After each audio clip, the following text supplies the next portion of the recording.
ఎప్పటికప్పుడు తాజా వార్తలను అందిస్తున్న టుడే తెలంగాణ న్యూస్ కు స్వాగతం.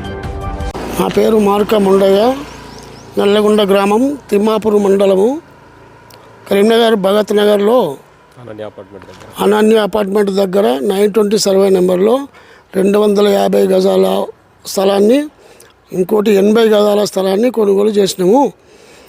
ఈ కాడే రాజు, కాడే రమేష్, సారంగపాణి అనే ముగ్గురు వాళ్ళ గ్యాంగ్ తోటి భయాభ్రాంతులకు చేసి బెదిరిస్తూ ఉన్నారు. మేము పోలీసులను సంప్రదించినాము, మా డాక్యుమెంట్ తీసుకెళ్ళి చూపించినాము. వాళ్ళు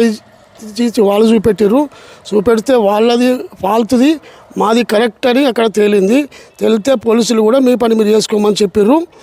చెప్పినా కానీ వాళ్ళు భయాభ్రాంతులు చేసి మేము లేనప్పుడు ఈ బిల్డర్ను బెదిరిస్తారు, ఆ లేబర్ను బెదిరించి ఎస్సీ ఎస్టీ కేసు పెడతాం, మీ మీద మిమ్మల్ని సంపుతం చేస్తామని భయపడిస్తారు. కాబట్టి బాగా డిస్టర్బ్ అవుతుంది. మాకు చాలా అన్యాయం చేస్తారు, బాగా నష్టం చేస్తారు. వీళ్ళ మీద పోలీసులు ఎంక్వైరీ చేసి తగు చర్య తీసుకోకపోతే వాళ్ళు మమ్మల్ని ఏమో చేసేటట్టు కూడా ఉన్నారు. దయచేసి తొందరగా వీళ్ళ మీద యాక్షన్ తీసుకోవాలని మిమ్మల్ని మనవి చేసుకుంటున్నాం సార్. మాకు అన్ని అనుమతులు ఉన్నాయి కాబట్టి వాళ్ళు చాలా ఇబ్బంది పెడతారు. వాళ్ళకి ఏమి లేకున్నా కానీ సెటిల్మెంట్ చేసుకుందామని వీళ్ళతో చెప్పి పంపుతారు. ఇక సెటిల్మెంట్ అంటే ఏంటిదో వాళ్ళకి అర్థమవుతుంది, మాకు తెలియదు. వీటి గురించి మాకేమి ఇస్తామని మాట్లాడుతున్నారు. నిబంధనల ప్రకారము మాదున్నది, వాళ్ళకి ఏం లేదు. కాబట్టి మీరు తగు చర్య తీసుకొని న్యాయాన్ని ఆలోచించి వాళ్ళ మీద సరైన అది యాక్షన్ తీసుకోకపోతే మమ్మల్ని ఇబ్బంది పెట్టుతున్నారు సార్. కాకపోతే మాకు న్యాయం చేయాలని కోరుకుంటాను. మిషన్ తీసుకొచ్చి చూపించిండు, మేము పని చేసుకుంటున్నాం.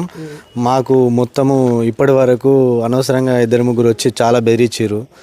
రాజు అతను డైరెక్ట్ని ఫస్ట్ నీ సంగతి చెప్తా, నీ మీద ఎస్సీ ఎస్టీ కేసు పెడతా అని చెప్పి నన్ను బెదిరిస్తున్నాడు. వాస్తవంగా వాళ్ళు చెప్తే మేము చేస్తాము, 10 రూపాయలు కాశపడి మేము పని చేస్తాము.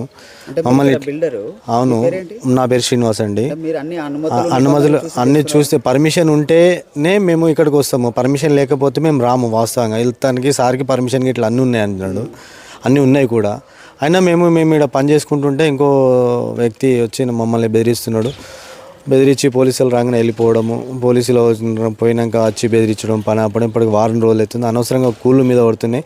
మేము 100 రూపాయలు పెట్టేదాన్ని వీళ్ళ భయానికి 1000 రూపాయలతో ఖర్చు పెట్టి చేసుకుంటున్నాము. మాకు చాలా ఇబ్బందిగా ఉన్నది. దయచేసి మీరే ఆలోచించండి సార్.